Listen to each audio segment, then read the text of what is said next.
Ladies and gentlemen, hey, hi, how you doing? Welcome back to the channel. Thank you so much for stopping by. A few days back, Insider Gaming sat down with essentially the creator of skill-based matchmaking, the person behind Call of Duty's MMR system, and they did like a little interview with him, talked about some things. We made a video on it covering it, how skill-based matchmaking was essentially exposed. But recently, Charlie Olson, the creator of SBMM here in Call of Duty, actually went on an hour-plus long podcast with Insider Gaming, and so I went through, I watched the whole thing and basically have the TLDR version of it. I went through, took a bunch of notes and wanted to break down even more details about skill-based matchmaking that we've never really had up until this point. Now, I will leave the full link to the podcast down in the description below if you guys want to check it out for yourself. They get into even more detail than just what we'll focus on here today. I mainly wanted to talk about the big takeaways and more descriptions of how systems work, why certain systems are functioning as they do with all of this. So that said, essentially when we dive into this, Charlie Olson is the person who designed the MMR algorithm system for Call of Duty, which is one of the core components of skill-based matchmaking, essentially, right?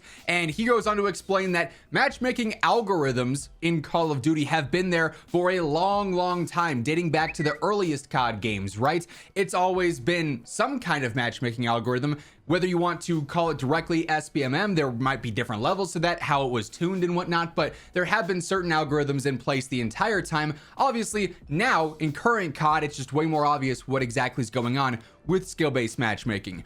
Charlie does mention that around the Black Ops 3 time, that's when MMR algorithms really started to ramp up for Call of Duty, and MMRs being essentially the number that you have assigned to you based on your performance in games. So when you do well, your MMR is higher. When you do bad, your MMR is lower. And that's one of the components of factoring in which matches you get into, whether you're playing other very good players with high MMR numbers or whether you're playing more casual, lesser skilled players, right? But it's not just MMR that factors into it. There's various other things going into the skill-based matchmaking system and the MMR algorithms of Call of Duty's matchmaking, including what playlists and modes you're jumping into, the maps that you're searching for, or, voting for, the time of day in which you're playing, if you're playing solo versus a party. So it's just simply a component of the larger matchmaking system there. And then after it figures out all of that and factors in your MMR, the playlist, the time of day, whatever the case is, right? Then the teams are balanced in that individual lobby, which, takes it a step further. And I know it seems like a lot of the time, if you're a really good player playing solo,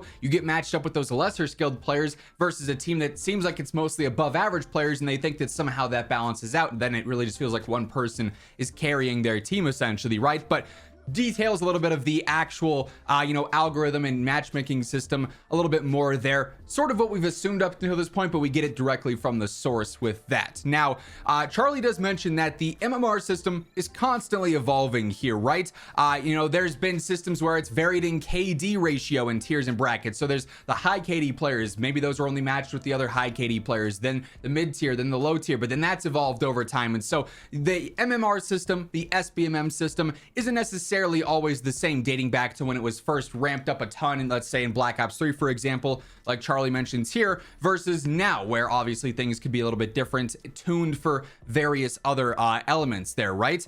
A big focus point though was actually when Demonware, the current team that runs Call of Duty servers and matchmaking systems, overhauled the matchmaking around the time of Infinite Warfare. So Black Ops 3, they sort of start focusing more on MMR algorithms and ramping up skill-based matchmaking. And then a year later in Infinite Warfare, they really go all in and overhaul that system. And that's sort of been where we've had skill-based in COD that feels really strict since, right? While there were different versions of skill-based matchmaking and matchmaking algorithms prior to that, since BO3 and since Infinite Warfare, that's really where it's been amplified more and been a much broader discussion in terms of what it's doing to the gameplay, how it's impacting you or me positively or negatively, right? Initially, stronger SBMM was actually not even designed for mainstream COD, according to Charlie. They wanted them to design it for COD Online in China because it's more strict there.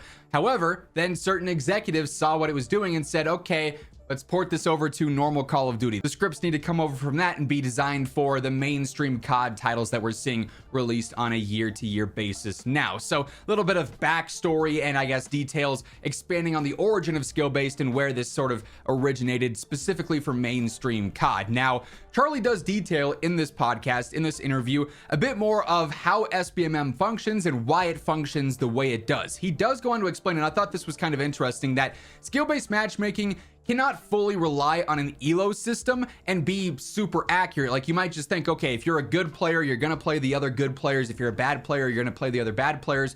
But if you're a bad player and you start to do well, your elo or your MMR gets better, then it will directly correlate to the type of matches you're getting into. If you were to do that, it'd be too unstable over time. Basically, he said it's too flawed on a base level. So while elo and MMR is that factor of it, it uses a multitude of things to, really figure out which lobbies you're going to get into, the types of players you're going to play against. I did think it was interesting that he mentioned that an elo based system exclusively over time would be very, very weird to have, and it would actually be inaccurate over time because of the way that numbers get stretched as you play more and more and more. Now, Charlie does also point out that mid-tier players, let's say the more average players in the game, right, experience the most volatility with skill-based matchmaking, which creates a lot of inconsistencies, and how he described it as sort of a whiplash experience, meaning if you're more of a mid-tier player, let's say you hover around a 1 KD or so. I think the average for COD is in between like 0.8 and 1.2, roughly in that area, right? So let's say you're right around a 1 KD. Every kill you get, you die one time, right? Average player, let's call it. If you do really well, you're close to being in that brink of that higher echelon, that upper tier of players, right? So you go a couple of games in a row where you have a 2, a 2.5, a 3 KD. Well, because you're a mid-tier player and the system knows that, you're gonna bump into that lower echelon of the upper tier, or that upper echelon, right? You're getting into that sort of area then. And so you're gonna play much sweatier players. And then you play against them, but they're better players than you because you're still in that more average area. You just had a couple of good games. Well, then you get sent back down, and then you're going to start doing the stomping again. But then after you stomp for a couple of games, you're getting pushed back up. And so it's an up and down system if you are that more mid-tier player, because the volatility involved with this system in play. Whereas the higher tier players, the ones that suffer the most from skill-based matchmaking, are not consistently bouncing down into that mid-range area unless they're purposely having bad games, multiple times in a row, which we'll talk about here in just a bit. But it is interesting that, and it makes sense if you look at like the numbers that Exclusive Ace talked about a few days back with, requesting your data.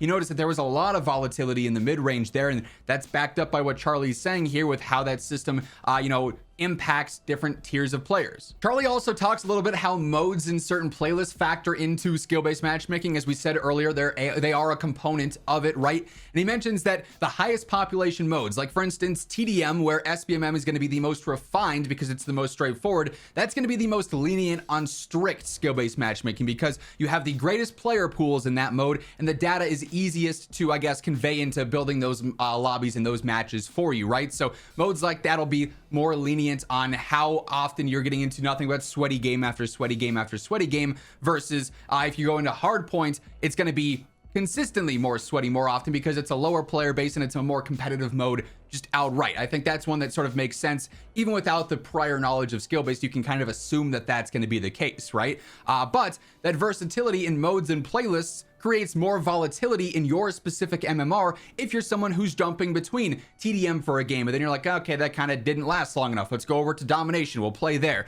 That was too campy. Let's go to hard points. Okay, we got stomped there. Now back to TDM, and you're going to do really well. And it's got that volatility again. So it almost is bad when it comes to trying to diversify your gameplay, because it's going to directly, negatively, potentially impact your MMR and your skill-based experience. Another thing that Charlie mentions that I thought was particularly interesting is that he directly said after he went through, he read the white paper and everything that they detailed for skill-based matchmaking, and obviously he knows the system here better than probably any of us do because we didn't write the system. He does say retention-based algorithms within Call of Duty are not really a thing. They're not preying on you, I guess, for lack of a better word, to get you to stay on the game longer. Now, there might be situations where skill-based matchmaking, they have the data that says, okay, this is good for, the bulk of our players, they realize that the matches they're getting, they're playing longer because they're doing just good enough to keep them on the game, as opposed to maybe the upper echelon of players, the highest tier players, the ones that are the most negatively impacted by skill-based. Well, they're a small chunk of the player base. Maybe they don't play as long as the bulk, but then the bulk's spending the most money, so it makes sense with the system. But it's not like it's going to give you a freebie lobby because every night at 9 o'clock it knows that you get off the game or something. Like if you have a consistent schedule 5 days in a row for Call of Duty, you play until 9 o'clock on the dot, then you get off, you go to bed, whatever the case is. It's not like you're playing at 8:59, a game ends, and then you queue for another game and it's going to be the easiest game you've ever played in. He says stuff like that is not really a thing whatsoever. It's not as nefarious as the conspiracy theories out there might think, but ultimately it is objectively true. He mentions that skill-based matchmaking does lead to better engagement for the vast majority of players and more revenue, because that vast majority is spending money a ton on the game. So while it is good for their numbers there, it's not like, I guess, actively seeking out retention as like a core thing, even though Call of Duty is very retention hungry, as it's very evident by what they do in their game. He also brings up the concept of reverse boosting, or intentionally lowering your KD and your stats to get easier lobbies. He said that essentially, for, paraphrase here, reverse boosting and intentionally doing bad is not necessarily a surefire method to get your rating down and get into easier lobbies consistently. You can play bad for 5 games in a row and you're gonna maybe nosedive a little bit into a lower MMR bracket and you'll play a slightly worse lobby. However, it's going to bump you right back up the second that you start doing well again. So if it's worth it for that one match, but then certainly it's a thing that is out there that you can do, but there's no direct way to say, okay, if I do this, I'm always going to get a bad lobby. And he also mentions Call of Duty's never going to detail the specifics there, because then players would just abuse that and try and use that as a loophole. So there is a concept of, yes, you could in theory lower your MMR by doing bad in matches, but it's not going to have like an everlasting effect on your account. You're going to create more volatility in your lobby, which you may view as a good thing if you can get those 1 or 2 really easy games. You may view as a bad thing though if you get easy games but then it bumps you back up and then you're playing much sweatier players consistently. It's weird how that works. Just probably play the game like you want to play the game instead of wasting your time trying to intentionally do bad. Anyway, Charlie does also mention that he assumes skill-based matchmaking is never going to go away. Tom Henderson on the podcast as well mentioned that it's in theory probably going to be a thing for the long haul, for the long term in most online competitive games, right? Specifically Call of Duty, just under the impression that if it's not broken, don't fix it. And while you and I might disagree with the concept of skill-based matchmaking, Activision is using this as a business tactic. And as we just talked about, it leads to better engagement and more revenue. And that is what they care about, which is why it's not broken in their eyes. Hence why it's never going to be updated, fixed, or tuned in any major way that isn't good for business. And Charlie does say that retention is good, despite you having Steam numbers out there that are lower than normal, even though it's the minority player base, right? It's the smallest player base and platform that we have for COD. It's still been a top seller and top played on consoles since launch on those Circana charts that drop like every week and every month, right? And sales are good, despite the fact that, yes, there was significant drop-offs. It's a lot better than what a Steam chart might say. Charlie mentioned specifically, right? So he does push for more transparency, however, saying, they do need to talk more about skill-based and explain what's going on so that players have a better understanding. However, the system as it is, for you and me, that, player-based minority but vocal majority that's online, know that it's an annoying system and it oftentimes impacts us the most. Objectively, from a business POV, it's good for them for a multitude of reasons, which is why it's probably never going to change, as annoying as it may be for us. It sucks to hear, but I also kind of expect that of that. Like, we know that that's the answer. We just don't like that that's the answer, right?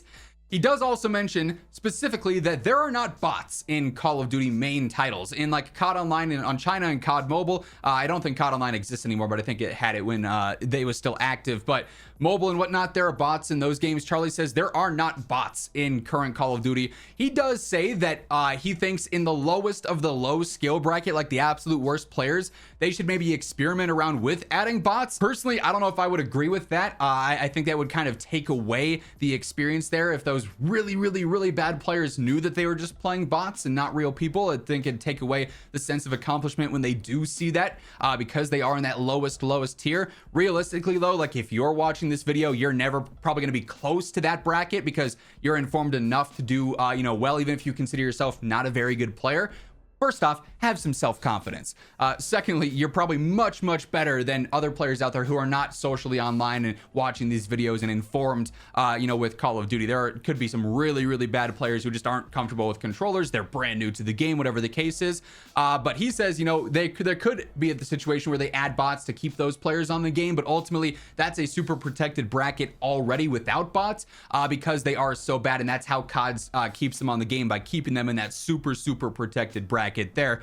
Because if they were that bad, they're running into even decent players, below average players, they're gonna lose those games, and what's the fun in that? They're just gonna get off the game and go play something else. They then shifted to talking about no skill-based matchmaking, or removing it from certain modes or playlists, or whatever the case is, right? And we got some pretty interesting insight from Charlie with this.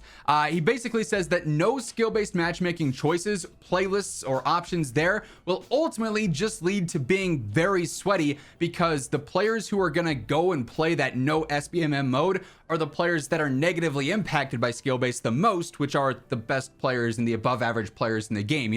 Those mid-tier players that have the most volatility, they're still getting a ton of matches where it's like, okay, one game they do really good, but the next match they're just all right, they want to get better, they play again, they do really good, they're in that volatility there, right?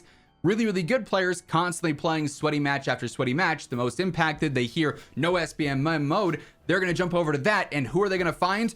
All of these other really good players who are looking for the no SBMM mode, and then it's just them playing against each other, just in a different playlist instead of what they were already playing, right? So that does make sense logically. It's, again, unfortunate to hear that, but that's probably going to be the reality the vast majority of the time.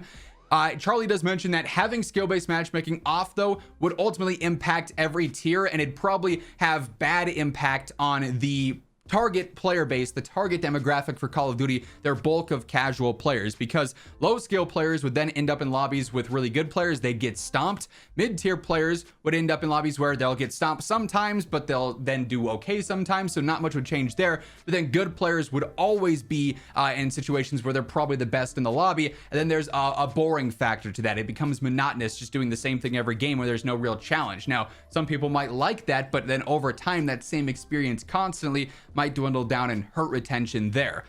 So it is interesting that, you look at it like that, it's like, okay, again, from Activision's POV, the business POV, it adds up, as unfortunate as that reality might be. They did then circle back and talk a bit about Call of Duty in the golden days, if you will, BO2, MW2, the classic days, versus now. And they all kind of came to an agreement that it's an apple to oranges comparison with skill-based matchmaking, because there were very different goals with games back then. Charlie mentioned that there wasn't full data for the player base and stuff in those games, but there definitely was. Like, we saw the full player counts on the actual menu. Whether they were tracking as much as they were then versus now is a completely different conversation. And he mentioned that there might not be that data, and somebody might not have that data, which could be true if they were not focused on really paying attention to that. Back in the day, it was a much simpler approach to Call of Duty launches. The game launches, that's its big boom, right? And then you have a couple of DLCs throughout the year. It wasn't like it is now, where there's updates every single week. There's new seasons constantly, reloaded updates, bundles on bundles on bundles, everything like that.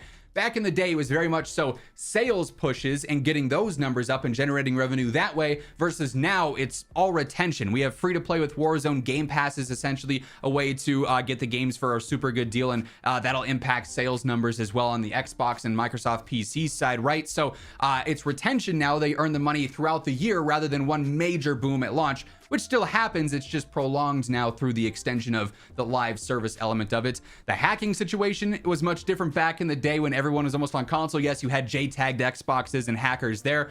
Wasn't like it is now, though. So the way that the games were approached with the varying degrees of skill-based matchmaking was very different, and the end goals of what they were trying to achieve with each COD was very different. So they just said it's an apples to oranges comparison with skill-based back in the day versus now, or the matchmaking algorithms back in the day versus now. Again, he mentions that skill-based matchmaking ultimately persists because it works for the business goal of Activision, and it works at keeping players on, despite the fact that the, again, vocal majority, the online, player base is rather displeased with it.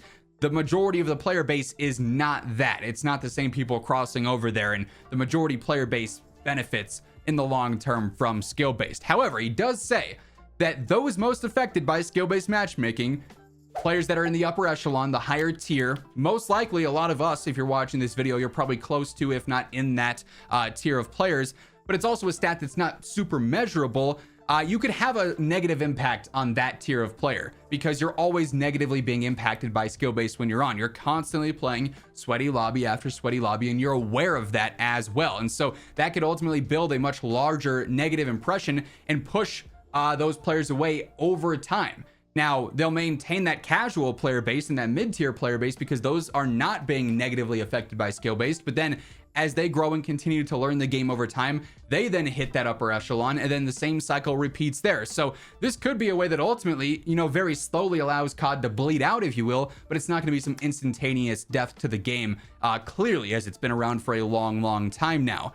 Charlie, what I do like about this is, while yes, he did create the algorithms here and he's well aware of that, he pushes for a much better system than what we have in place now. He does say that there's a lot that Activision and Call of Duty could do better, which I do think is a unique perspective and a cool perspective there. He does say there are certain fixes he could imagine for that strict skill-based matchmaking and for those players that are the most negatively impacted. Things like ultimately transparency would go a long way, talking about it, showing stats in game potentially, skill ratings to a certain extent, he says should be shown, but some data over time would be rather weird to follow if they gave you outright elo numbers, so they'd have to show it in a way that wasn't the full picture, because the full picture wouldn't make sense from a visual standard. The way that he explained it was really technical, and it just seems like it makes sense that they don't show it now because it would cause more confusion than it would help in most cases. But he says transparency ultimately needs to be a lot better, which I think everyone can sort of universally agree with. He also says if you're in that negatively impacted tier of players with skill-based, there just should be better rewards for being better at the game. Yes, you have ranked play and stuff like that, but if skill-based is in pubs, there needs to be better rewards for doing well, whether that's bonus skins or unlocks or rewards there, bonus XP, whatever the case is. Another pretty controversial topic they got into is the idea of ping is king. This is a phrase that's been thrown around a ton in Call of Duty's history, and it's something that, quite frankly, we just don't buy, right? The community as a whole does not believe that ping is king. The way that Charlie explains it here, though, makes sense. A lot of people won't like the way that it's explained because it comes to a conclusion that goes against what we certainly feel in game with the concept of ping is king, just because that's a bad way to describe it, in my opinion at least. Charlie says the claim of ping is king is accurate to an extent, because it's a weighted system, as we talked about earlier with the variables that go into the MMR system and the matchmaking system, whether it's playlist, time of day, party versus solo, your MMR, everything like that. Ping is one of those weights, and according to his data and everything that Charlie worked with when he created this system, ping, let's say, for example, this isn't the exact number because those exact numbers are not out there, but ping is weighted at like 65% of everything going on in matchmaking. So it's the highest majority factor. But then there's also factor, B, C, and D that are 25%, 5%, 5%, whatever the case is. And so when you go into matchmaking, while it's weighting ping the highest, if you start to factor in everything else, and it's okay, ping at first is 65%, but it can't find a lobby right away. Maybe it's the time of day, maybe it's the playlist, maybe it's whatever, right? Well, then that weight drops down, it adjusts. So then you start to get those other factors that then overtake it. And then skill becomes a higher priority, and the mode becomes a higher priority, and this becomes a higher priority. And so it's fluid there, but it starts out as that highest weight. It just doesn't always hold up as the highest weight. Just because it's the king doesn't mean there aren't other important factors, and not everyone will get the best ping because of the data centers and those other things being mentioned when it comes to finding you a lobby there. He does agree, though, that with that in mind, skill-based has a huge negative effect on party matchmaking. And this is one of my main arguments that I've always said why I think skill-based matchmaking is bad. You just can't play well in a lobby if your friend group is varying in skill. If you're a really good player, you're the best in your squad, and then you've got somebody who's brand new to COD or just not very good at the game, they are going to have a terrible experience because the weight goes to you in this matchmaking. Party matchmaking with skill-based is just a huge L across the board because the full party is not guaranteed success and fun there because of how much it does value skill in these systems, right? And how much it's trying to go against you potentially cheesing the system and playing with a super bad account to get easier lobbies and stuff like that. Two boxing, for instance, would be an example there. So party matchmaking, coming directly from the creator of this, is a severe problem with skill-based in effect, and that's been a universal truth for a long time now. But essentially, to wrap it up, the TLDR here, skill-based matchmaking has existed for a long time. Some kind of matchmaking algorithm has existed in COD for a long time. it will continue to exist in COD for a long time. However, there are a lot of negative side effects with it, especially to certain player groups that ultimately could catch up with COD and cause some major problems with retention, with engagement, and with keeping players on the game. So some interesting insights from Charlie here. Like I said, I'll leave a full link to the podcast down in the description below if you want to check it out for yourself. Get the direct words from him outright without my interpretation or my opinion on things. But that's gonna wrap things up. If you enjoyed the video, be sure to drop a like on it. And of course, if you're new to the channel, you want to guarantee that every single day you are in the know for everything going on in COD, feel free to hit that subscribe button and turn on those post notifications. But once again, thank you so much for tuning in, and until next time, take it easy, have an awesome rest of your day, and I'll catch you later. Peace out.